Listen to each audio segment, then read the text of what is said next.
Hello दोस्तों, स्वागत है आप सभी का हमारे चैनल के अंदर एक और कमाल की वीडियो में। यह कहानी एक ऐसे खतरनाक वायरस के बारे में है जो कि बंदर से फैल जाता है, जिसके बाद वह दुनिया में कई सारे शहरों को संक्रमित करना शुरू कर देता है। जिसके बाद कुछ साइंटिस्ट इस वायरस का इलाज ढूंढने के लिए लग जाते हैं। क्या वो इस वायरस को रोक पाते हैं, जानेंगे आज की इस कहानी में। कहानी में आगे बढ़ने से पहले आपसे रिक्वेस्ट करूंगा, अगर आप चैनल पे नए आए हैं तो प्लीज चैनल को सब्सक्राइब कर लें, और अगर आपको वीडियो पसंद आ रहा है तो वीडियो को लाइक करके जाएं। तो चलिए शुरू करते हैं आज की कहानी की। आज की इस कहानी की फिल्म का नाम है आउटब्रेक, जो कि रिलीज हुई थी साल 1995 में। कहानी की शुरुआत होती है अफ्रीका के जंगल में, जहाँ यूएस आर्मी को दिखाया जाता है कि यहाँ पर अपने राइवल से लड़ रहे होते हैं। तभी यहाँ पर ब्रिगेडियर और मेजर आते हैं। दरअसल उन्हें यहाँ पर बुलाया गया था क्योंकि यूएस आर्मी यहाँ पर लड़ाई नहीं बल्कि एक बीमारी से परेशान है। अब ब्रिगेडियर और मेजर एक मरीज का सैंपल लेते हैं और इसके बाद उन्हें बाहर ले आया जाता है, जहाँ पर बहुत सारी लाशें पड़ी होती है। उनसे कहा जाता है कि अंदर जो मरीज हैं वह फर्स्ट स्टेज के हैं। ब्रिगेडियर उसे कहते हैं कि उन्हें चिंता करने की कोई भी जरूरत नहीं है, जल्द ही एक हेलीकॉप्टर मेडिकल फैसिलिटी के साथ तुम तक पहुंचा दिया जाएगा। और इसके बाद वो दोनों हेलीकॉप्टर में बैठकर वहां से निकल जाते हैं। अब कुछ देर के बाद यहाँ पर एक रॉकेट आता है जो कि एक पैराशूट से कुछ नीचे फेंकता है, लेकिन ये कोई मेडिकल फैसिलिटी नहीं बल्कि एक बहुत बड़ा बॉम्ब होता है जो कि इस जगह को पूरी तरीके से तबाह कर देता है। अब दरअसल क्योंकि इस जगह पर एक खतरनाक वायरस फैला था, इसीलिए इस पूरी जगह को तबाह कर दिया जाता है ताकि वायरस बाहर ना जा सके। अब इस जगह को तबाह होने के बाद हमें दिखाया जाता है कि कुछ बंदर इस जगह से बाहर निकलते हैं। अब इस घटना के 28 साल हो जाते हैं। कर्नल सैम डेरियल को दिखाया जाता है जो कि एक बायोलॉजिस्ट है, और बायोलॉजिस्ट उन लोगों को कहा जाता है जो कि वायरस जैसी चीजों पर रिसर्च करते हैं। दरअसल सैम उनकी टीम के साथ साउथ अफ्रीका के एक छोटे से कबीले में भेजा जाता है, और यहाँ आकर ये लोग देखते हैं कि यहाँ कई सारे लोग मारे गए हैं। जब ये लोग कबीले में हॉस्पिटल में जाते हैं तो यहाँ बहुत सारे लोग होते हैं जिनकी हालत बहुत ज्यादा खराब होती है। सैम का एक साथी ये देखकर बहुत ज्यादा परेशान हो जाता है और उसका दम घुटने लगता है, इसीलिए वो हेलमेट को उतारने की कोशिश करता है, लेकिन सैम उसे ऐसा करने से मना भी करता है। लेकिन वो अपना हेलमेट उतार देता है। सैम कहता है इसे दूसरे लोगों से अलग करो, लेकिन तभी यहाँ पर एक गाँव वाला आदमी आता है। वो कहता है ये वायरस हवा में नहीं फैलता और तुमने यहाँ आने में बहुत देर कर दी है, क्योंकि अब इस वायरस से पूरा गांव खत्म हो चुका है। सैम उससे पूछता है कि इस जगह का पहला पेशेंट कौन था, तो वो बताता है इस कबीले का एक लड़का एक बूढ़े आदमी के साथ जंगलों में काम कर रहा था, और जब वो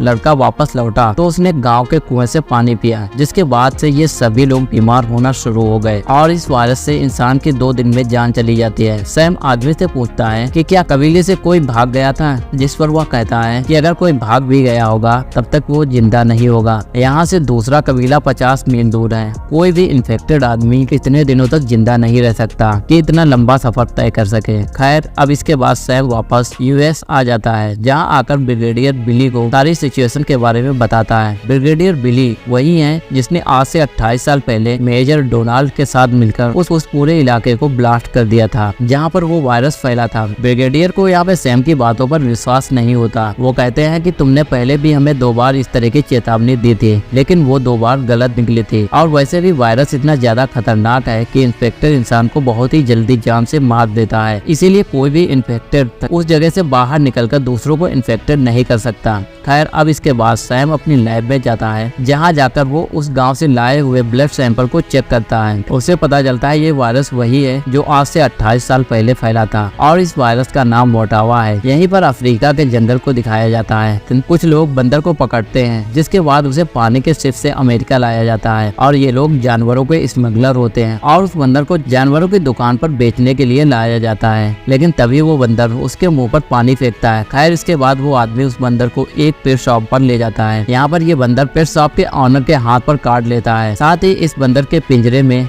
एक केला होता है जो कि इसने आधा खाया था। उस केले को दूसरा बंदर जो कि पास ही के पिंजरे में होता है वो उसे खा लेता है। पेट शॉप का ऑनर इस बंदर को खरीदने से मना कर देता है, क्योंकि वो कहता है कि मैंने तुमसे कहा था मुझे मेल चाहिए, लेकिन ये फीमेल है, इसीलिए मैं इस बंदर को नहीं खरीद सकता। इसीलिए वो आदमी उस बंदर को जंगल में छोड़ देता है। इसके बाद वो आदमी फ्लाइट से बोस्टन की तरफ निकल पड़ता है, लेकिन फ्लाइट में उसकी तबीयत बिगड़ने लगती है, और जब वो एयरपोर्ट पर पहुंचता है तो वहाँ पर उसकी वाइफ उसे रिसीव करने के लिए आती है, जो कि यहाँ पर उसे किस करती है, लेकिन यहाँ पर इसकी तबीयत बहुत ज्यादा खराब हो जाती है। वहीं पर डॉक्टर रॉबर्ट को दिखाया जाता है, जो कि कर्नल सैम की वाइफ है। जब उस आदमी की रिपोर्ट मिलती है तब वो पहली फ्लाइट पकड़कर बोस्टन चली जाती है। वो उस आदमी के पास जाती है, उसे पता चलता है कि जानवरों का काम करता है, इसीलिए वो इससे पता करती है कि तुमने जानवर को पकड़ा था। इससे पहले वो इसकी बातों का जवाब देता उसकी जान चली जाती है। उसकी वाइफ जिसने इसे किस किया था वो भी बहुत ज्यादा बीमार होती है और कुछ देर बाद उसकी भी जान चली जाती है। रॉबर्ट इस बारे में कॉल करके अपने हस्बैंड सैम को बताती है। वो कहती है कि तुमसे पहले ही कहा था, लेकिन तुमने मेरी बात का विश्वास नहीं किया। ये वही वाडवा वायरस है जो कि अफ्रीका के जंगल में फैला था, अब अमेरिका तक पहुंच गया है। वहीं अब पेट शॉप के ऑनर को दिखाया जाता है जिसके हाथ में बंदर ने काटा था, वो भी बहुत ज्यादा बीमार हो जाता है और साथ ही वो बंदर भी जिसने आधा केला खाया था वो भी बहुत ज्यादा बीमार हो जाता है। अब इसके बाद उस पेट शॉप के ओनर को अस्पताल में लाया जाता है, जहाँ पर उसका ब्लड सैंपल लैब में भेजा जाता है, जहाँ अगर लैब का वर्कर उस ब्लड सैंपल को मशीन में डालकर किसी काम में बिजी हो जाता है। वो मशीन को बंद किए बगैर उसका ढक्कन खोल देता है, जिससे ब्लड का ट्यूब फट जाती है और उसके चेहरे पर ब्लड गिर जाता है। लैब का वही वर्कर शाम को अपनी गर्लफ्रेंड के साथ मूवी देखने के लिए जाता है, लेकिन यहीं पर उसकी तबीयत बिगड़ने लगती है। यहाँ पर बहुत सारी भीड़ होती है और जब यह यहाँ पर खांसता है तो उसके मुंह से जो थूक के छींटे निकलते हैं वो सांस लेने के दौरान कई लोगों की बॉडी के अंदर चले जाते हैं और एक साथ कई सारे लोग वायरस से इन्फेक्टेड हो जाते हैं, जो कि एक महामारी की तरह फैलना शुरू हो गया था।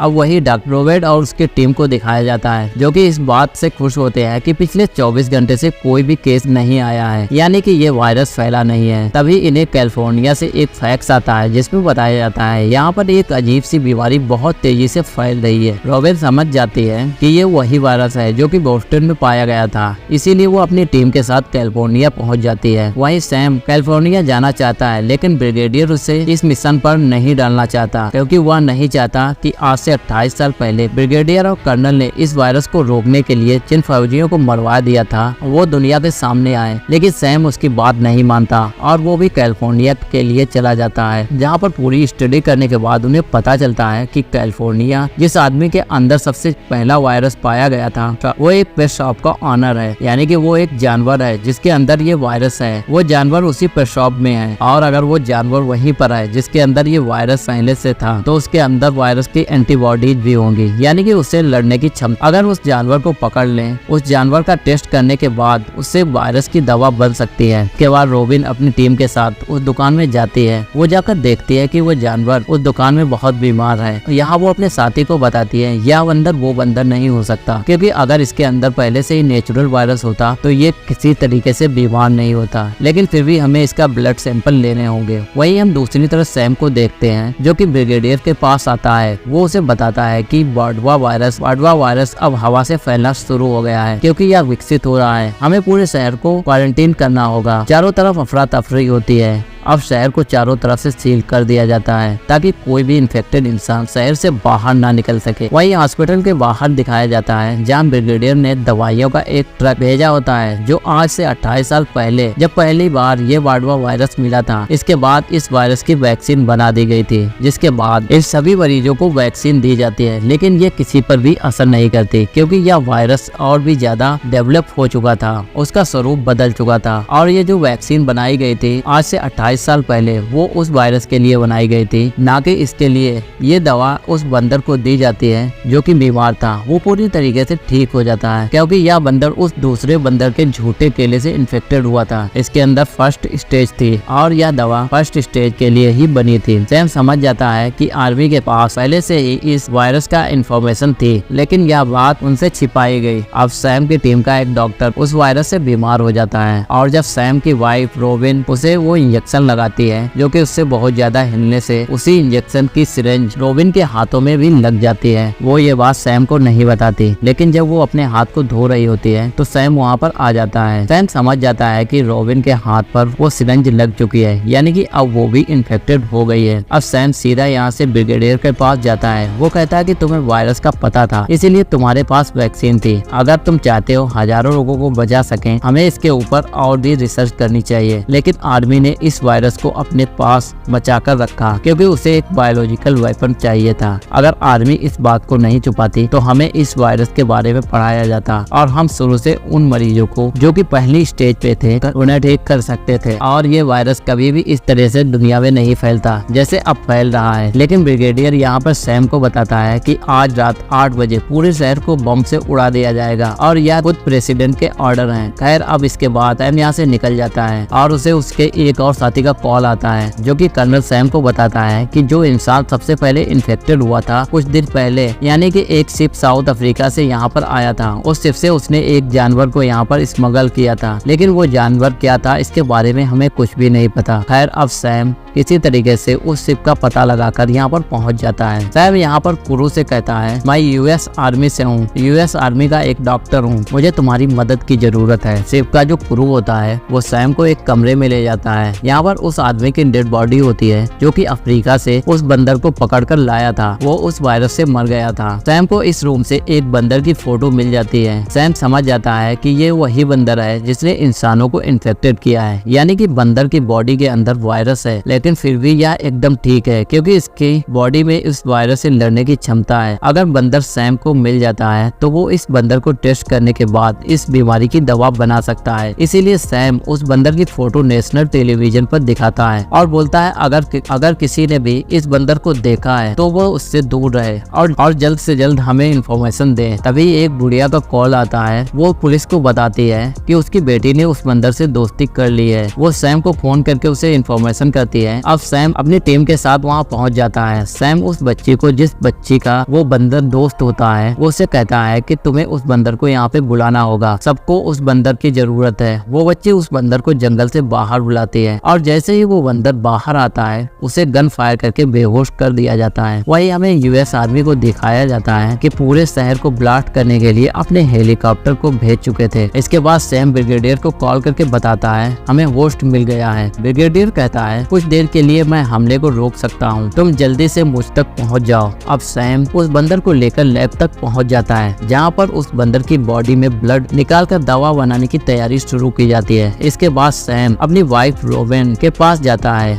जो कि वायरस से इन्फेक्टेड हो चुकी थी, लेकिन सैम इसकी दवाई वैक्सीन बना चुका होता है जिसको वो सबसे पहले अपनी वाइफ पर टेस्ट करता है जिससे वो ठीक होना शुरू हो जाती है। अब सैम को बताया जाता है कि शहर पर बॉम्ब गिराने का ऑर्डर अभी भी पूरी तरीके से कैंसिल नहीं किया गया है। एक प्लेन लगातार शहर की तरफ बम लेकर बढ़ रहा है। वही यूएस कंट्रोल रूम में मेजर डोनाल्ड को दिखाया जाता है। वो नहीं चाहते कि वायरस का कोई भी सीरम बने क्योंकि वायरस को देश के दुश्मनों के खिलाफ इस्तेमाल करना चाहते हैं। इसीलिए ब्रिगेडियर के बताने के बाद भी उन्होंने दवा बना ली थी। वो शहर को पूरी तरीके से खत्म करने का ऑर्डर देते हैं। अब सैम बेस के आगे आकर अपना हेलीकॉप्टर खड़ा कर देता है जो कि शहर के डिस्ट्रॉय करने के लिए बढ़ रहा होता है। वो उन्हें बताता है कि हमारे पास वायरस की दवा है, अगर तुम शहर पर बम गिराते हो तो बहुत सारे बेगुनाह लोगों की मौत हो जाएगी जिसके जिम्मेदार तुम लोग होगे। दूसरी तरफ मेजर डोनाल्ड लगातार उन्हें ऑर्डर दे रहे होते हैं कि तुम्हें शहर पर बॉम्ब गिराना है, लेकिन जो पायलट होते हैं वो सैम की बात से कन्विंस हो जाते हैं और वो जानबूझकर बॉम्ब को समुद्र में गिरा देते हैं जिससे शहर बच जाता है। अब मेजर डोनाल्ड उन्हें एक बार फिर से ऑर्डर देते हैं कि वो वापस से बेस पर आकर बॉम्ब को दोबारा से लोड करें और उसे शहर पर फेंकें ताकि हम इस शहर को पूरी तरीके से खत्म कर दें। ब्रिगेडियर को यहाँ पर गुस्सा आ जाता है। वो कहता है कि अब तुम्हारे कोई भी ऑर्डर नहीं माने जाएंगे, तुमने प्रेसिडेंट से सच छुपाया है इसीलिए तुम्हें अरेस्ट किया जाता है। डोनाल्ड कहता है कि मेरे साथ तुम भी फंसोगे क्योंकि 28 साल पहले दोनों ही थे जिन्होंने वायरस के बारे में दुनिया से छुपाया था। वहीं उस एरिया को जहाँ पर यूएस आर्मी के सारे जवान वायरस से इन्फेक्टेड थे उस एरिया को बम से उड़वा दिया था। लेकिन ब्रिगेडियर कहता है अब ये बात